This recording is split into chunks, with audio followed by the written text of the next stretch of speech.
Hi ಗೆಳೆಯರೇ, ಎಲ್ರೂ ಹೇಗಿದ್ದೀರಾ? ಚೆನ್ನಾಗಿದ್ದೀರಾ ಅಂತ ತಿಳ್ಕೊತೀನಿ. ಈ ವಿಡಿಯೋ ಕೇವಲ ಕಾಲ್ಪನಿಕ ಮತ್ತು ಮನರಂಜನೆಗೆ ಮಾತ್ರ. ದಯವಿಟ್ಟು ಕೆಟ್ಟ ಉದ್ದೇಶಕ್ಕೆ ಬಳಸಬೇಡಿ. ನನ್ನ ಹೆಸರು ಕನಕ. ನನ್ನ ವಯಸ್ಸು 35. ನಾನು ನೋಡಲು ಸುಂದರಿ ಮತ್ತು ನನ್ನ ಗಂಡ ನನ್ನ ಪಿಂಕಿ ಎಂದು ಪ್ರೀತಿಯಿಂದ ಕರೆಯುತ್ತಿದ್ದ. ನನ್ನ ಗಂಡ ಊರಲ್ಲಿ ಸಿಗುವ ಕೆಲಸ ಮಾಡುತ್ತಿದ್ದ. ಕೆಲವು ಸಲ ನಾನು ಕೂಡ ಕೆಲಸಕ್ಕೆ ಹೋಗ್ತಿದ್ದೆ. ಕೆಲಸವಿಲ್ಲದ ಸಮಯದಲ್ಲಿ ಮನೆಯಲ್ಲಿ ಇರುತ್ತಿದ್ದೆ.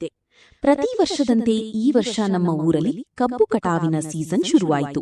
ನಾನು ಮತ್ತೆ ನನ್ನ ಗಂಡ ಇಬ್ಬರು ಕಬ್ಬು ಕಟಾವಿನ ಕೆಲಸಕ್ಕೆ ಹೋಗಿದ್ದೀವಿ. ನನ್ನ ಗಂಡ ಕಬ್ಬು ಕಟಾವು ಮಾಡುತ್ತಿದ್ದರೆ ನಾನು ಅವರ ಹಿಂದೆ ಬಿದ್ದ ಕಬ್ಬನ್ನು ಪೆಂಡಿ ಕಟ್ಟುತ್ತಿದ್ದೆ.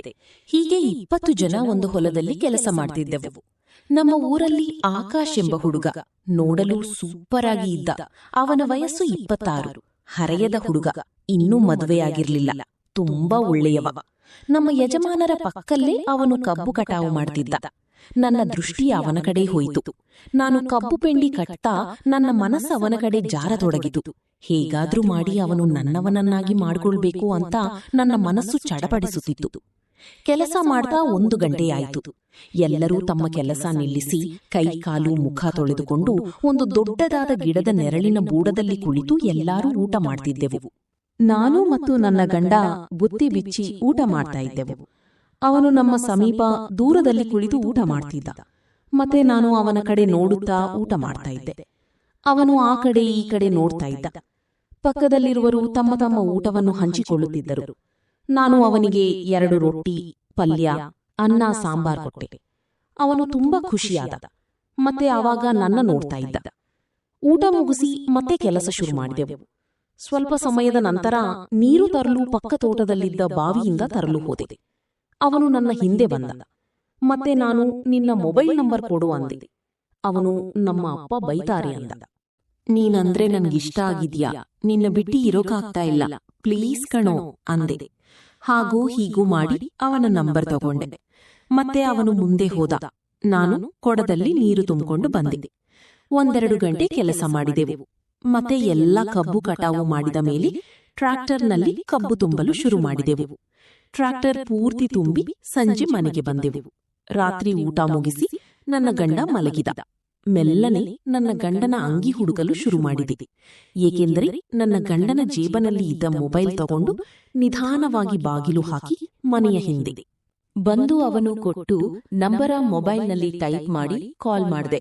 ಅವನು ನನ್ನ ಕಾಲ್ ರಿಸೀವ್ ಮಾಡಲಿಲ್ಲ. ನಾನು ಮತ್ತೆ ಕಾಲ್ ಮಾಡಿದೆ. ಆವಾಗ ಕಾಲ್ ಎತ್ತಿದ. ನಾನು ಹಲೋ ಕಣೋ, ನಾನು ನಿನ್ನ ಲವರ್ ಅಂದೆ. ಅವನು ಹೇಳಿರಿ, ನಾನು ಊಟ ಆಯ್ತಾ, ಮತ್ತೆ ಏನ್ ಮಾಡ್ತಾ ಇದ್ಯಾ? ಅವನು ಇವಾಗ ಊಟ ಮಾಡಿ ಹಾಸಿಗೆ ಹಾಸ್ತಾ ಇದ್ದೀನಿ.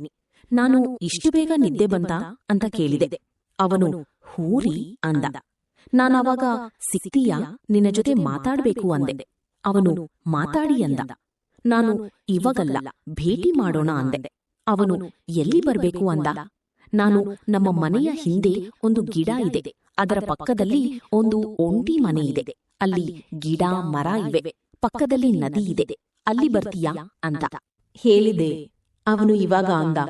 ನಾನಿವಾಗಲ್ಲ, ಸಮಯ ಸಿಕ್ಕಾಗ ಅಂದ್ಲು. ನಾನು ಓಕೆ ಅಂದು ಮಲಗಿದೆ. ಮತ್ತೆ ಬೆಳಗಿನಂತೆ ಕೆಲಸಕ್ಕೆ ಹೋದೆವು. ಹೀಗೆ 3-4 ದಿನ ಆಯ್ತು.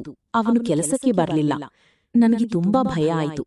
ಅವನನ್ನ ನೋಡಲು ಪಕ್ಕದ ಮನೆಯವನ್ನ ಕೇಳ್ತಾ ಅವನ ಮನೆಗೆ ಹೋದೆ. ಅವನಿಗೆ ಜ್ವರ ಅಂತೆ, ಮಲಗಿದ್ದ. ನಾನು ಹೋಗಿ ಕೇಳಿದೆ, ಯಾಕೂ ಬಂದಿಲ್ಲ ಅಂತ. ಅವನು ಜ್ವರ ಕಣೆ, ಅದಕ್ಕೆ ಬಂದಿಲ್ಲ, ಈವಾಗ ಸ್ವಲ್ಪ ಹುಷಾರಾಗಿದೆ, ನಾಳೆ ಬರಿತೀನಿ ಅಂದ. ನಾನು ಆ ಕಡೆ ಈ ಕಡೆ ನೋಡ್ತಾ ಅವನ ಹಣೆಗೆ ಮುತ್ತು ಕೊಟ್ಟು ಬಂದೆ. ಸಂಜೆ ನಾನು ಮತ್ತು ನನ್ನ ಗಂಡ ಕೆಲಸದಿಂದ ಬಂದು ಅಡುಗೆ ಮಾಡಿ ನನ್ನ ಗಂಡ ಊಟ ಮಾಡಿ ಮಲಗಲು ಹೋಗುವಾಗ ಮೊಬೈಲ್ನನ್ನು ತೆಗೆದುಕೊಂಡು ಹೋದು ನನಗೆ ನನ್ನ ಗಂಡ 2 ದಿನ ಆಯ್ತು, ಒಂಥರ ವಿಚಿತ್ರವಾಗಾಡ್ತಾ ಇದೆಯಲ್ಲ ಅಂದ್ರು. ನಾನು ಏನೂ ಇಲ್ಲ ರೀ ಅಂದೆ. ನನ್ನ ಗಂಡನಿಗೆ ನನ್ನ ಮೇಲೆ ಅನುಮಾನ ಶುರುವಾಯಿತು. ನಮ್ಮ ವಿಷಯ ಗೊತ್ತಾಗಿರಬೇಕು. ಕಥೆ ಮುಂದುವರಿಯುತ್ತೆ. ಇನ್ನುಳಿದ ಭಾಗ ನಾಳೆ ವಿಡಿಯೋದಲ್ಲಿ ತುಂಬಾನೇ ಇಂಟ್ರೆಸ್ಟಿಂಗ್ ಇರುತ್ತೆ. ದಯವಿಟ್ಟು ಮಿಸ್ ಮಾಡಬೇಡಿ. ಬಾಯ್, ಮತ್ತೆ ನಾಳೆ ಸಿಗೋಣ.